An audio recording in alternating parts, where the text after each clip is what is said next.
Good afternoon and welcome to Habitat Hunters. You must be Joseph. Yes, that's right. You said on the phone that I could come by at 2 o'clock. Sorry, I'm a little early. No problem at all. In Calgary's market, you have to move fast if you want a good apartment. Actually, I'd settle for almost anything. I've been here 10 days and the hotel is ruining me. My father has me on a strict budget. Sit right down here now, sir. Let's talk a little about the places before we go have a look. Now, we have 4 apartments available. Okay. Could you tell me more about those 4 apartments? Sure. The first one is on Beetle Road, just a block off campus. It's a 3-bedroom with a bathroom and a living room and a great Italian restaurant right next to it. How much? Well, it's $435 a month, including internet and utilities. Okay, that sounds reasonable. Any drawbacks to the house? There's a really big garden, but it hasn't been taken care of over the years and is just too big to clean up nicely. That sounds okay. Tell me about the next option. The other 3-bedroom apartment is on Oakington Avenue on campus. It is right near the building where you have classes, and the kitchen and living room are newly furnished. Wow, that sounds like a pretty good option. Well, it is a cool apartment, but since it's a dormitory, the living room, bathroom, kitchen and washing machine are all shared. It would be nice not to have to buy living room furniture, though. And how much is this one? $400 per month for a bedroom with an air conditioner. For a bedroom without an air conditioner, you would pay less, $340 for it. Yikes. Even with the air conditioner, it sounds really inconvenient to have to share facilities. I'll never cook if I have to walk down the hall to use the kitchen. Yeah, that's true. Before you hear the rest of the conversation, you have some time to look at questions 5 to 10.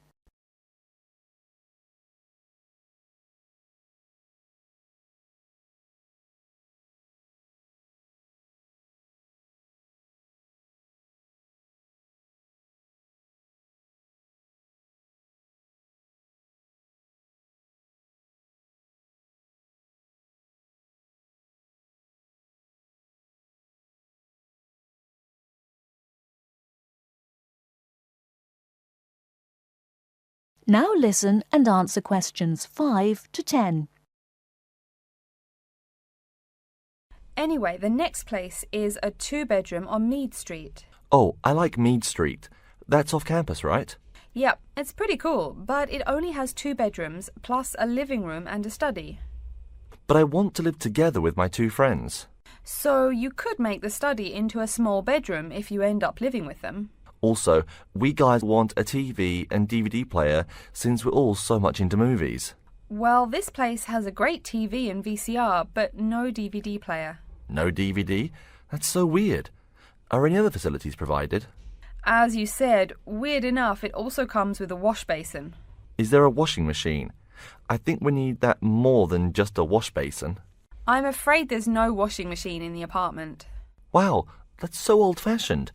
Maybe it's not the best choice for 3 college guys. How much is it? Well, it's $600 per month, but of course it would be cheaper if you made it into 3 bedrooms instead of 2. Where is the apartment located? It's 2500 Mead Street, where there are a lot of bars. It would be affordable, but it would get pretty noisy. And that sounds really expensive for an old place in a noisy area. How about the last place? This one's on campus in the Devon Close complex. It's a 1-bedroom, so it will be a little quieter than the Mead Street place. 1 bedroom, huh?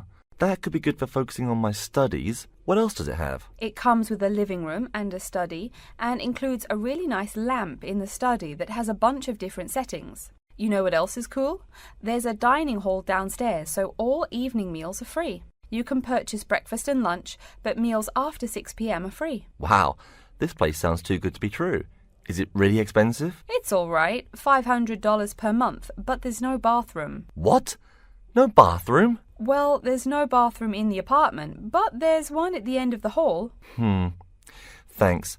I think now I just have to decide whether I want to live alone or not. Yeah, which one do you prefer? I think I'd choose either this apartment or the one on Beetle Road. Okay, you'd better think about it, and then you can contact me ASAP. Fine. Thanks for your help. You're welcome.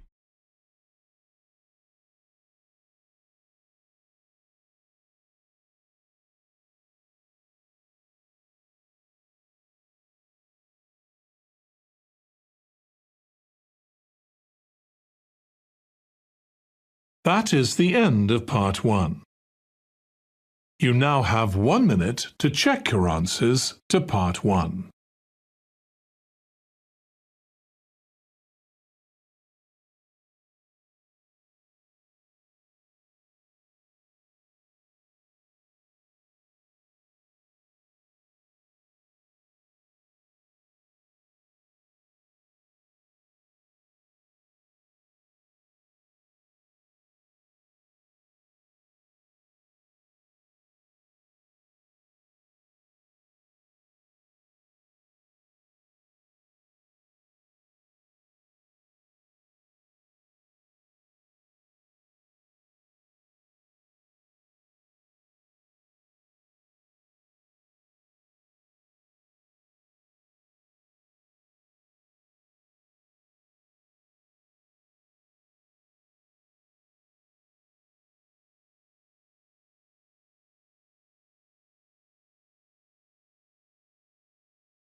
Part 2. You'll hear a talk about the waste collection in Baltimore. First, you have some time to look at questions 11 to 15.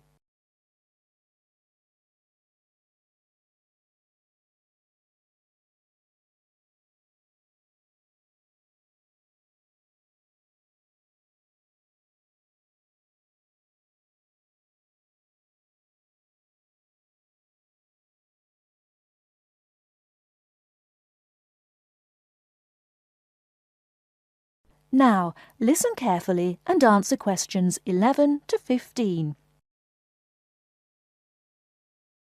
Hi folks, my name is Loretta Johnston and I'm here from the Baltimore Department of Public Waste. Thank you for coming out to our community meeting tonight. I've got a few words to say about the waste collection here in Baltimore. First, there's the sorted collection bins themselves. They're made of sturdy, solid material, so none of your trash can seep out or puncture the bin. Also, since these things sit out on the curb overnight, rain or shine, they have to be waterproof. We can't have water getting up in it and filling up the bin. Remember to pay attention to which bin is which and sort your waste accordingly. You should have a blue or green bin for recyclable garbage, a yellow bin for unrecyclable garbage, and a red bin for toxic waste. Our citywide waste management is divided into 2 services. The first is commercial waste collection, or trash collection from buildings. The majority of building waste is paper, which goes in the blue or green bins. You'll notice in your office buildings there are signs that warn you not to overfill these bins. All that paper adds up, and an overflowing bin is infinitely harder for collectors to carry to the truck and empty. Aside from paper, another large source of building waste is metals. Metals such as tin and aluminium can be put in the yellow recycle bins, but metals like lead and copper should be disposed of in the red bins. These heavy metals are harmful to the environment and exacerbate our city's existing pollution problem. That's about all the information you need for building waste. Moving on to the second service, household waste collection is probably what you primarily think of when you think of what we do here. Many of the same guidelines apply, the sorting is the same, etc. Please remember to keep garbage like kitchen waste in a plastic bag. It makes collection easier and lessens the abominable rotten trash smell. Before you hear the rest of the talk, you have some time to look at questions 16 to 20.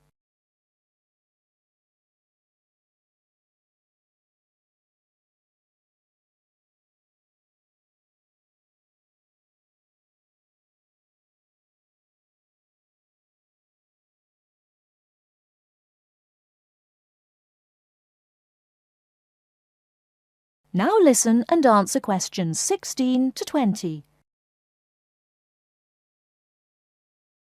So, after we take your trash away, what happens to it? We take all the garbage to one of a number of garbage disposal plants, each of which is located in the middle of an open space of some sort. No one wants to have their home or office right next door to a waste disposal plant, right? Waste is collected and then disposed of once every 4 weeks. A lot of trash can build up in that time, so we're in the process of developing a plan to fund collection more frequently.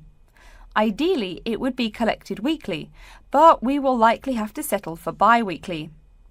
The garbage trucks make their rounds to clear the bins at night in order to avoid traffic.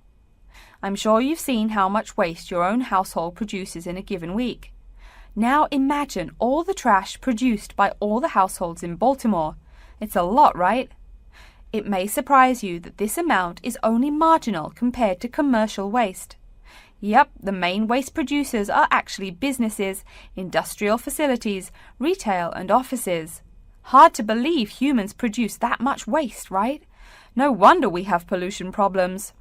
Anyway, after all incoming waste is sorted, recyclables are sent to a recycling plant, while garbage and toxic waste are transported to their respective areas of the plant for treatment. Items such as stones, which should not be disposed of in our bins, are separated out and discarded. Once the trash has undergone the treatment process, it is compacted and disposed of with all the other trash.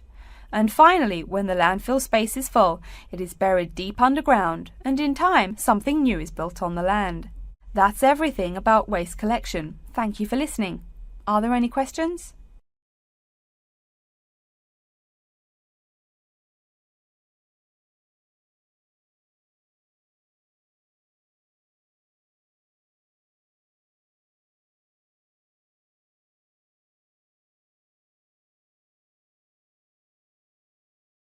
That is the end of part 2. You now have 30 seconds to check your answers to part 2.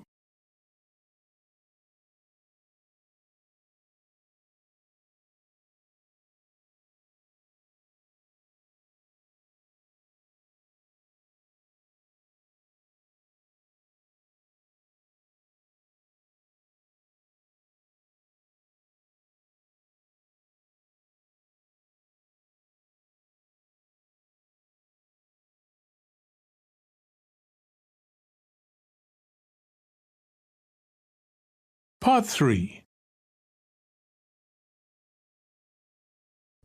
You will hear a student called Julie talking to her classmate named Ricky about a new essay that Professor Johnson assigned. First, you have some time to look at questions 21 to 24.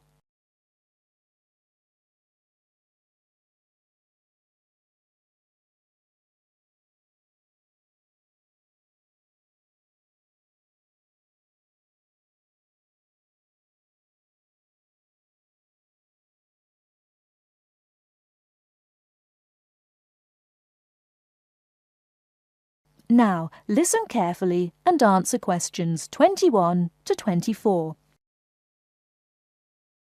Hi, Julie, it's Ricky. Hi Ricky, how are you? I noticed you weren't in psychology today. I'm feeling sick, so I didn't go to school today. Would you mind telling me what I missed in class? Sure thing. I'm sorry you're not feeling well. Anyway, we spent most of the class talking about a new essay that Professor Johnson assigned. You need to choose one of the bold headings from the note system and research it. Wow, I picked the wrong day to miss class, huh? You sure did. Could you tell me the specific requirements of this paper? Sure. You need to find scientific research that supports your claim as one of your references. It can be from some of the case studies we discussed in class, or you can find your own. Or even better, you can conduct your own research. I'm sure that would get you an A. Have you decided what you're going to do yet? Also, where are you getting your references? Yeah, I'm going to research facial recognition by infants. I've already found a few experiments in scientific journals. That would probably be a good start for you. There are tons of journals in the library. Great idea, thanks. I'm considering writing my essay on the effects of one of the psychotropic drugs we talked about in class. I'm sure there is lots of stuff about it on the internet. Are we allowed to use information from the internet? Sure, you can use that as long as it's not your main source for information. You'll probably want to cite some of the experiments we went over. Good idea, thanks. I'm going to try to find some information from a bunch of different sources. Before you hear the rest of the talk, you have some time to look at questions 25 to 30.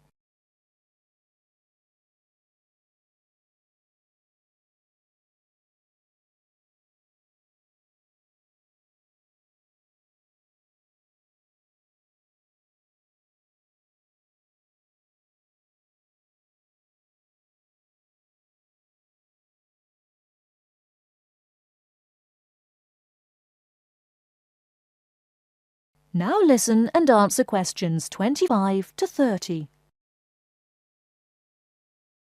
Are there any specifications on how the essay should be written? Yeah, Professor Johnson wants it double-spaced. It should be between 6 to 10 pages long. 6 to 10 pages? That's so much. Oh, it's going to take forever. I know, the whole class groaned when he said that. Anyway, you also need to put the title in italics and... Wait, each section heading or just the main heading? Only the main heading should be in italics. I think section titles are supposed to be in the same format, but maybe in bold.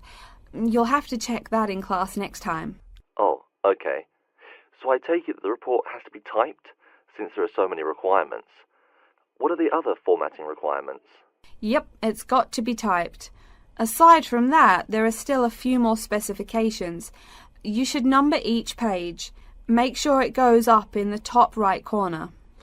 Okay, I'll make sure to write that down. I always forget to number the pages. Do we need to title and date each page too? You need the shortened title on every page, but no need to include the date. That should just be on the cover page. Okay, thanks. No problem. Also, make sure the margins are 3.25 pixels wide. What? I'm not even sure how to do that. Oh, it's okay, I can show you. It's really easy.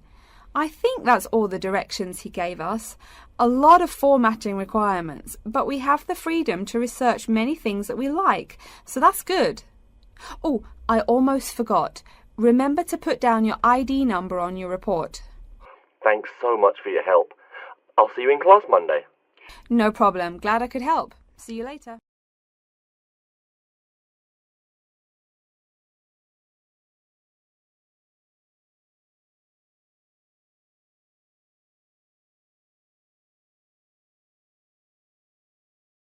That is the end of part 3.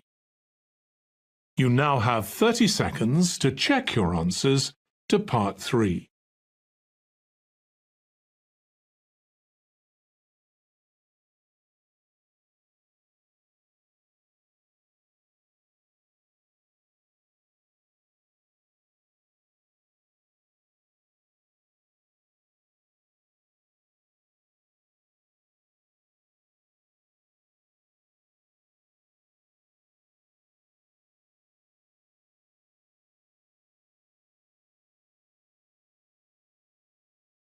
Part 4.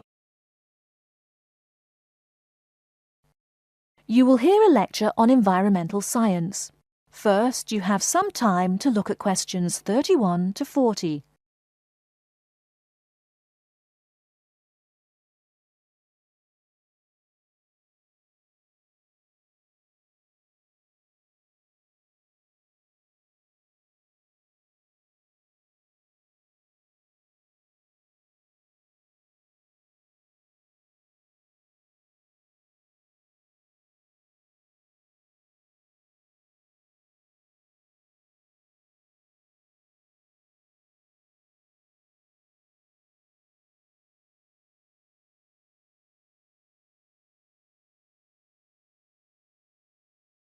Now, listen carefully and answer questions 31 to 40.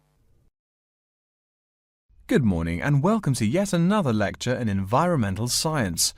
I don't think I'm telling you a secret when I mention that water is a big worry here in Australia.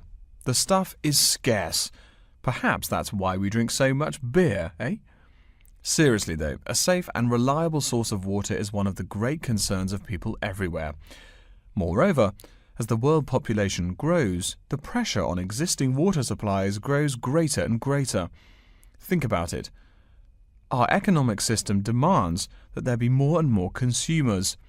The growing number of people has been tied to climate change, including droughts. So more people means less water. But our economic system demands a high birth rate.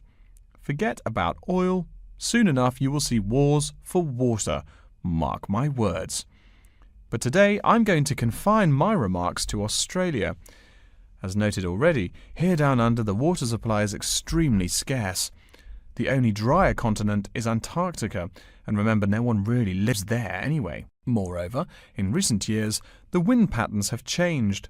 Rain that used to fall on the country now falls out to sea hundreds of miles to the south. Now, when I speak of people needing water, most of you probably think of drinking. Certainly everyone needs water for drinking, but surprising as it may sound, drinking is not anywhere near being the main use for water. Most water is actually used for washing. When you take a shower, you probably use well over 100 litres of water. Every time you flush your toilet, that's about 8 litres, but most people drink no more than 2 litres or so per day. So, where to get water? It could be obtained from rainwater, but often rainfall consists of other harmful pollutants that evaporated with the water. In fact, acid rain, an intense example of this, causes harmful effects on the wildlife of the habitat on which it falls. Water from underground could also be used, though it is more difficult to contain and often must go through an extensive cleansing process. The purest water is found in rivers, creeks, lakes and dams. And, sad to say, Australia has precious few of these. Really, how many of your hometowns have rivers? Year-round rivers, I mean. The soil tends to be sandy, so water soaks into the ground. Many places are rocky too, so 87% of the rainfall is lost to evaporation. That's almost twice the evaporation rate in my native Canada. Speaking of rain, we already heard how rainfall is diminishing here in Oceania. The quantity itself isn't the only problem either. Going back to the problems with obtaining rainwater, a further problem is that rain is a useful source of water only if air pollution is fairly mild. Again, you're in a situation where you can't win. You need water where most people live. People tend to build cities where rainfall is adequate, but then modern cities tend to feature polluted air, which renders the rain far less easily usable. Okay, let's take a look at the table here. You'll see it showing the relative pollution of rainfall in the world's cities. The more people, the dirtier the rain. This is becoming a huge concern for people in the West who want their water to be pure and safe. Though reliable drinking water is important everywhere, the concern in the West is reflected in all the government regulations and political campaigns aimed at solving this problem. In contrast, there are not as many demands made on the governments in Asian and African cultures to improve the water, as their focus is on other issues. Now, whatever the source of water, we can never afford to forget that all water is highly vulnerable to contamination. Whether we're getting it from the ground, from bodies of water or rainfall, it is susceptible to a variety of toxins. In fact, that's why we clean it before using it. Water carries with it filth and dirt. This problem shows up in a number of different ways.